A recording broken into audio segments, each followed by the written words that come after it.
Good morning viewers, my self doctor Preeti Saini. आज हम DElEd second year के school culture management and teacher subject जो उसका डीएलएड सेकेंड ईयर का सेकेंड पेपर है, इसके अंतर्गत क्रिया अनुसंधान के महत्व की स्टडी करेंगे। क्रियात्मक अनुसंधान से तात्पर्य है कोई कार्य करके किसी समस्या का समाधान करना, उसकी खोज करना ही क्रिया अनुसंधान कहलाता है।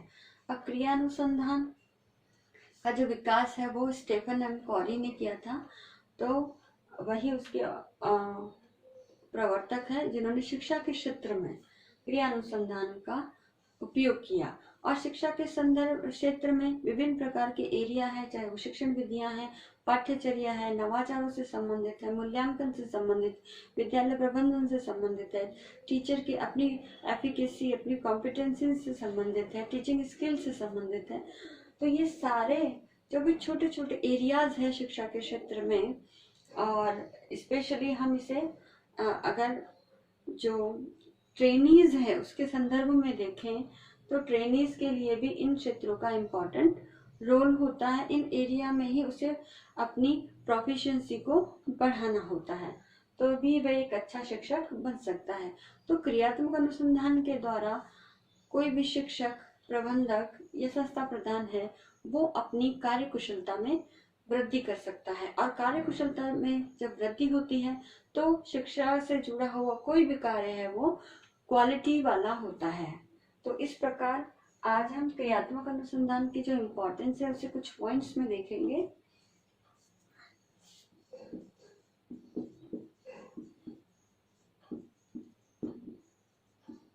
क्रियानुसंधान का महत्व।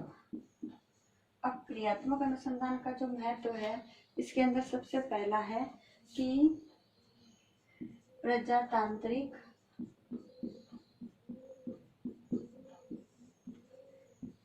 शासन प्रणाली। तो आज अगर हम भारत देश की बात करते हैं तो आज हमारे देश में प्रजातंत्र को अपनाया गया है शासन प्रणाली के रूप में।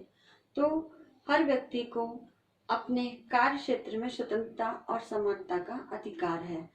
तो जब क्रियात्मक अनुसंधान की हम बात करते हैं तो प्रजातंत्र के अंतर्गत सभी व्यक्ति अपनी समस्याओं का समाधान करने के लिए स्वतंत्र है। और विद्यालय में जो भी सार्वजनिक कार्य है जो सभी के द्वारा मिल करके एकजुट होकर के किए जाने हैं, तो इस क्रियानुसंधान को शिक्षक अकेले भी कर सकता है और दूसरे व्यक्तियों के सहयोग से भी संपादित कर सकता है। और हमारी जो सार्वजनिक शिक्षा है, या यूँ कह सकते हैं शिक्षा के सार्वजनिकरण की जो प्रॉब्लम आ रही है उसका भी समाधान कर सकता है। दूसरा इसके अंदर है विद्यालय की प्रवृत्तियों में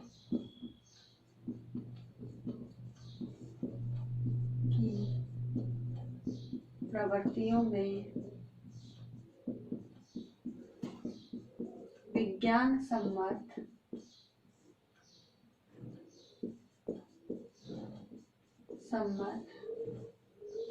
सुधार लाना। तो जो भी हमारा स्कूली एजुकेशन का जो एरिया है उसके अंदर जो भी प्रवृत्तियां हैं, चाहे शिक्षण से संबंधित है, पाठ्यचर्या से संबंधित है, अधिगम से संबंधित है, मैनेजमेंट से संबंधित है, मेथोडोलॉजी से संबंधित है, तो कोई भी ऐसी प्रवृत्तियां और को करिकुलर एक्टिविटी से संबंधित प्रवृत्तियां हैं, मूल्यांकन से संबंधित प्रवृत्तियां जो विद्यालय में होती है, आयोजित की जाती है, तो इन सभी प्रवृत्तियों में साइंटिफिक मेथड्स को यूज करते हुए हम क्रियानुसंधान करके उन प्रवृत्तियों में सुधार लाते हैं। तीसरा इसके अंतर्गत आता है स्थानीय समस्याओं का तत्कालिक समाधान। स्थानीय समस्याओं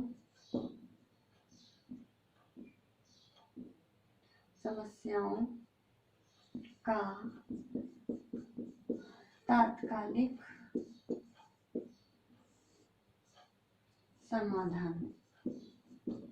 तो क्रियात्मक अनुसंधान के अंतर्गत जो भी समस्याएं होती है वो स्थानीय स्तर की होती है, यानी एक विद्यालय के परिसर के अंतर्गत जो भी समस्याएं हैं उससे जुड़ी हुई होती है। तो इन तात्कालिक जो समस्याएं हैं इनका समाधान शीघ्र ही हमें प्राप्त हो जाता है, क्योंकि जो मौलिक अनुसंधान है उसके अंदर जब भी हम कोई भी कार्य करते हैं या खोज करते हैं तो उसका जो निष्कर्ष है, परिणाम है, वो बहुत ही देरी से हमें प्राप्त होता है। जब तक तो समस्या का जो प्रासंगिकता है उसी पे भी क्वेश्चन मार्क लग जाता है।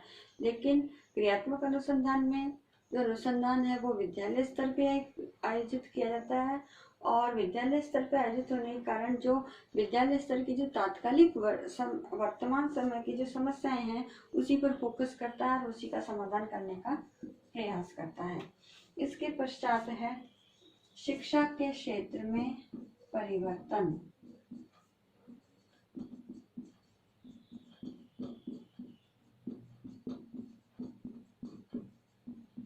तो इसमें अगर हम देखते हैं कि आज की या यूं कहूं कि परिवर्तन संसार का नियम है, और इस परिवर्तन के कारण ही मानव जीवन के प्रत्येक क्षेत्र में परिवर्तन विद्यमान है, और यह एक गत्यात्मक प्रक्रिया भी है। तो इससे शिक्षा का क्षेत्र भी अछूता नहीं है। शिक्षा के क्षेत्र में भी दिनों दिन आए दिन परिवर्तन हो रहे हैं, और इस परिवर्तन के कारण कई ऐसी समस्याएं शिक्षा के क्षेत्र में विद्यमान हो जाती है जिनका तात्कालिक रूप से या आज के इस करंट जो समय चल रहा है इसमें ही समाधान किया जाना आवश्यक है। तो शिक्षा के क्षेत्र में परिवर्तन जो है, चाहे वो इसमें भी वही एरियाज आएंगे, चाहे वो विधियों से रिलेटेड हो, पाठ्यचर्या से रिलेटेड हो, पाठ्य से आगामी क्रियाओं से रिलेटेड हो, तकनीकों से रिलेटेड हो, मूल्यांकन से रिलेटेड हो। तो ये सारे जो एरियाज है शिक्षा में, इसमें परिवर्तन और विकास दोनों हो रहा है। कुछ नए नए इनोवेशंस भी आ रहे हैं, तो उनको किस प्रकार से अप्लाई किया जाए, और जो वर्तमान जो भी पोजीशन है शिक्षा के क्षेत्र में उसमें कौन कौन सी समस्याएं आ रही है उनका समाधान किया जाना के लिए क्रियात्मक अनुसंधान किया जाता है, ताकि जो भी चेंजेस हैं और जो भी इनोवेशंस हैं उनका हम प्रभावी रूप से विद्यालय में या शिक्षा के क्षेत्र में उपयोग कर सके। नेक्स्ट इसके अंतर्गत आता है शिक्षकों, प्रशिक्षकों,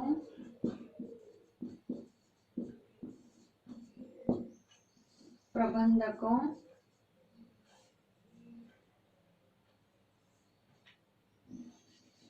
प्रशिक्षकों नहीं आएगा, सॉरी, इसमें आएगा प्रशासकों, प्रबंधकों आदि के लिए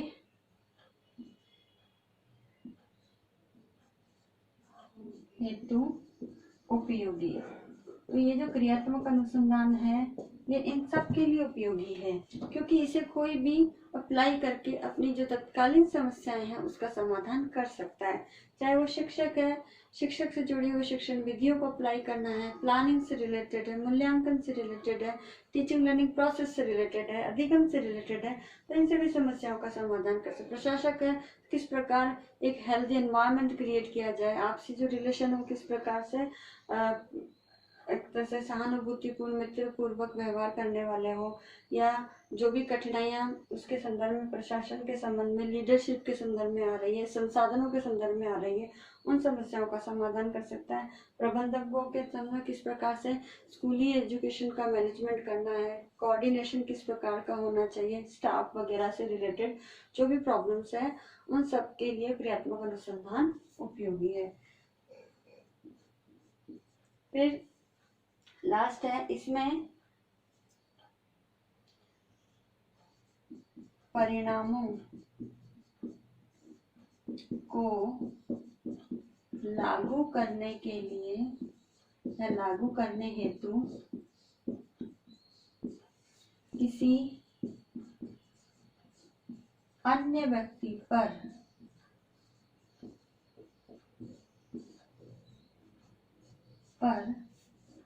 आश्रित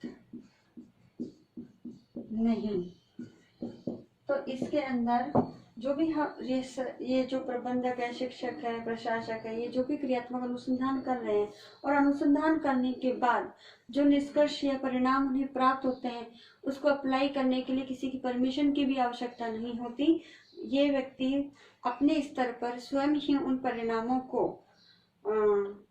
लागू कर सकते हैं और उसके परिणामों को लागू करने के लिए किसी अन्य व्यक्ति के सहयोग की कोई आवश्यकता इसमें नहीं होती है।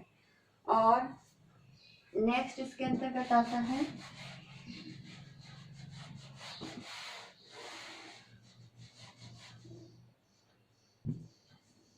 कि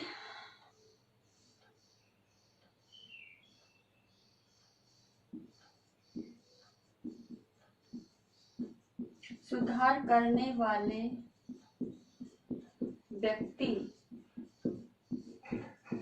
में भी सुधार लाना। तो इस क्रियात्मक अनुसंधान में जिस एरिया में हम सुधार कर रहे हैं वो तो सुधार है ही, लेकिन जो सुधार करने वाला व्यक्ति है, चाहे वो शिक्षक है, प्रबंधक है या प्रशासक है, तो उसके अपने स्वयं के कार्य व्यवहार में भी परिवर्तन करने, सुधार लाने के लिए भी क्रियात्मक अनुसंधान किया जा सकता है। और प्रचलित कार्य पद्धतियों में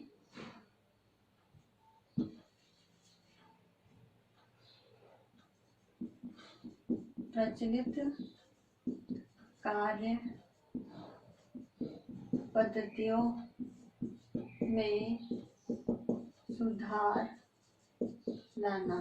तो वर्तमान समय में जो भी हम स्ट्रेटेजी है, कार्य प्रणाली है, किसी भी शिक्षा के क्षेत्र से या विद्यालय स्तर के अंतर्गत, तो जो प्रचलित है उसके अंदर भी हम सुधार लाते हैं और सुधार लाने के साथ साथ उसमें कुछ उपाय भी सुझाते हैं और ये उपाय उस प्रक्रिया को, उस कार्य पद्धति को प्रभावी रूप से संचालित करने में, संपादित करने में हमें सहायता प्रदान करती है। तो इस प्रकार जो क्रियात्मक अनुसंधान है वो बहुत ही महत्वपूर्ण है और इस क्रियात्मक अनुसंधान के द्वारा जो है हम शिक्षा के क्षेत्र में एक क्रांतिकारी परिवर्तन भी ला सकते हैं। लेकिन बस इसका एक डिमेरिट यही है कि इसके द्वारा जो भी निष्कर्ष है वो दूसरे विद्यालय या दूसरी परिस्थितियों में हम लागू नहीं कर सकते। इसी कारण इसकी जो इम्पोर्टेंस को लेकर के हॉकिंस और स्टीफन एम कॉरी, हॉकिंस और स्टीफन एम कॉरी ने इस क्रियात्मक अनुसंधान को अधिगम का एक तरीका बताया है। अधिगम का एक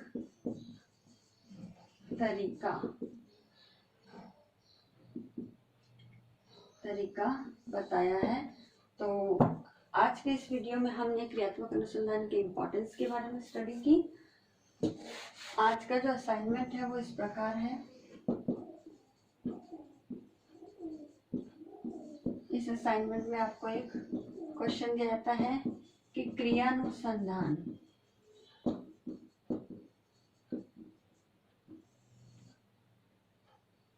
का